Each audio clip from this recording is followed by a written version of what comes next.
côté, on va faire l'enquête, mais l'enseignant, dans la vie, des accusations. Vous avez ça? C'est pas plus cher, pareil.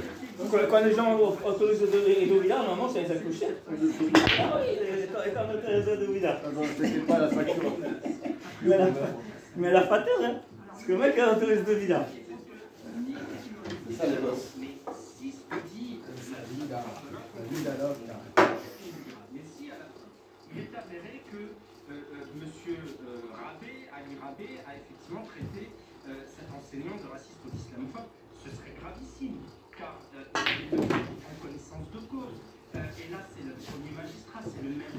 C'est pas un parent d'élève qui relaie une vidéo sur Facebook, c'est pas la page Facebook d'une mosquée, c'est pas un gamin à qui on file 50 € devant un collège pour dire à quoi ressemble telle personne. C'est le maire de la ville, c'est un responsable politique. Parce que le temps que tu as fumé la cigarette, elle se met au goûter de la surface. C'est pour ça que. Poser une cible sur le dos de quelqu'un. Donc effectivement, si les faits sont avérés, il faut que l'enquête le dise. Si les propos de l'enseignant sont exacts, alors ce serait effectivement gravissime. Et le maire a déclaré qu'il portait plainte pour diffamation des enseignants de l'enfant.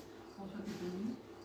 Très compliqué parce qu'on revient sur ces sujets-là, il y a beaucoup de gens qui ont peur. Qui veulent pas se mêler, qui pensent leur baisser la tête, ne pas affronter, que ça se passera bien si on ne provoque pas les gens. Il y a des enseignants qui ont peur, il y a des élus qui ont peur, il y a des associations qui ont peur, il y a des communautés qui ont peur. Donc entre ceux qui essaient de dénoncer et de s'affronter, pas de vague, ceux qui disent pas de vague sont largement majoritaires. Est-ce qu'ils auraient eu tort, la vie me dira, mais aujourd'hui, c'est voilà, pas de vague. Et c'est même partout, c'est même la l'immigration. Ils ont peur physiquement, parce que il y a déjà eu des morts, donc ils n'ont pas envie d'affronter. Ils n'ont pas le courage de le faire aussi, parce qu'il faut s'affronter à des gens qui sont pas. Le deuxième que je vous présentais comme ça. Aïe! Cultivé, très formé, et puis capable de défendre son compte.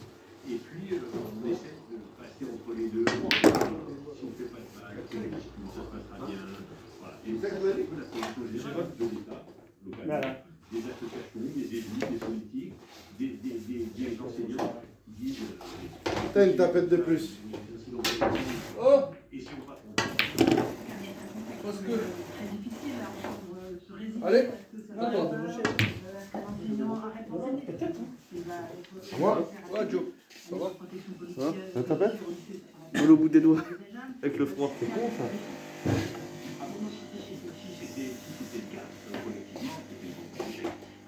Un studio télé n'est pas un tribunal où on doit arbitrer la parole de quelqu'un contre la parole de quelqu'un d'autre.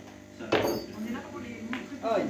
Effectivement, une ville et aujourd'hui gangrénée de manière évidente, ce que dit cet enseignant, il faut qu'à un moment donné, l'ensemble des républicains, encore une fois, et de ceux qui tiennent à nos valeurs, donc se lèvent, et ils ne peuvent pas faire. Donc moi j'invite les frappistes à s'exprimer, au-delà du maire et de cet enseignant, c'est pas un débat entre deux hommes, c'est plus grave que ça. Donc, et je les invite tous à s'exprimer, les acteurs sociaux, les acteurs d'éducation nationale, et quelque chose qui ne va pas. Si on doit à un moment donné mettre fin à des agissements qui sont inacceptables, à des gens qui prendraient en otage l'immense majorité des habitants de la ville de Trappes, évidemment qu'il faut le faire sans perdre de temps. Mais je vous rappelle quand même qu'il y avait eu un reportage à ce moment, semble-t-il, où on avait vu dans un 20h, dont je ne citerai pas la chaîne, que c'était interdit de l'accès aux femmes. Le Boniblog, qui est un média de terrain de quartier, le Boniblog avait fait une contre-enquête derrière, et c'était des femmes qui étaient dehors. Et il s'avérait effectivement que les femmes n'étaient pas interdites, mais les gens disaient que dans un café ou au tiercé et autres, effectivement il y avait peu de femmes, mais dans beaucoup de cafés de France, il y a peu de femmes dans ces conditions. Ce n'était pas volontaire d'interdire aux femmes d'y être. Et c'est pour ça que le discernement, il est vachement important. Parce que si on veut lutter contre le mal, le vrai mal, l'islamisme, ce qui gangrène effectivement certains quartiers, il faut le faire avec, j'ai envie de dire, en luttant contre le véritable mal. Pas en extrapolant. Il n'y a pas d'autres visages Mais je pense que les autres visages, ça s'appelle peut-être pas terrorisme, djihadisme, ça s'appelle autre chose. Effectivement, il faut être hyper vigilant, ça s'appelle le communautarisme, ça s'appelle le séparatisme. Et encore une fois, je pense que la République est en train de se rendre compte qu'elle doit défaire ce qu'elle a fait. Elle doit défaire ce qu'elle a produit. Et ça aussi, c'est un constat de responsabilité que tous les politiques doivent avoir. Ces ghettos, ils ne se sont pas créés. Ces écoles où on a 30 jeunes de la même origine, elles ne sont pas difficiles. Ces enseignants qui sont face à la difficulté, ça n'est pas né comme ça du jour au lendemain. Et donc petit à petit, on a décidé, la République a décidé, ceux qui étaient les détenteurs de la République, de ghettoiser, de laisser les classes moyennes partir, de refuser la mixité.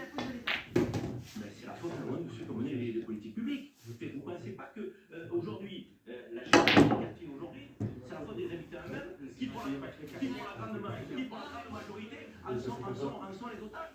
Les gens qui ont demandé,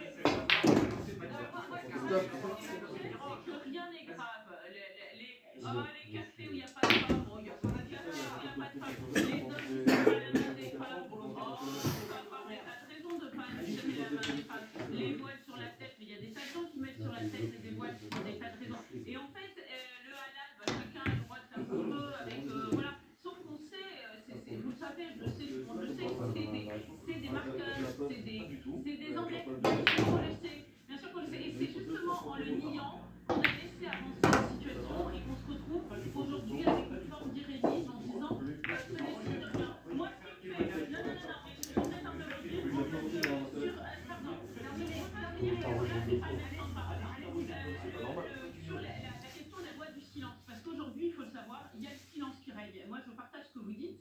C'est-à-dire que les profs ne savent pas. Tiens, un prof qui nous dit, parce qu'il y en a un qui va nous dire, ce qu'il décrit, je l'ai vécu. Moi, je ne sais pas s'il a raison, s'il a tort, si le maire a raison ou a tort, mais pourquoi ça rencontre de l'écho? Parce que cette histoire soit vraie dans les détails ou pas, un certain nombre de gens se disent, mais moi, je l'ai vécu. Et c'est pour ça qu'on en parle. Et bien, moi, je leur demandais de témoigner. Ouh là là, non, surtout pas dire mon lycée, même pas dire ma ville, parce que c'est des détails, on pourrait me reconnaître. Et c'est quand même gravissime dans ce pays d'avoir ça. Moi, je vais témoigner de ce que je vis moi. Ah, tu as commencé tard, mais tu as fini tout. Hein? Tu as commencé tard, mais tu as fini tout. Bah oui. Le type, c'est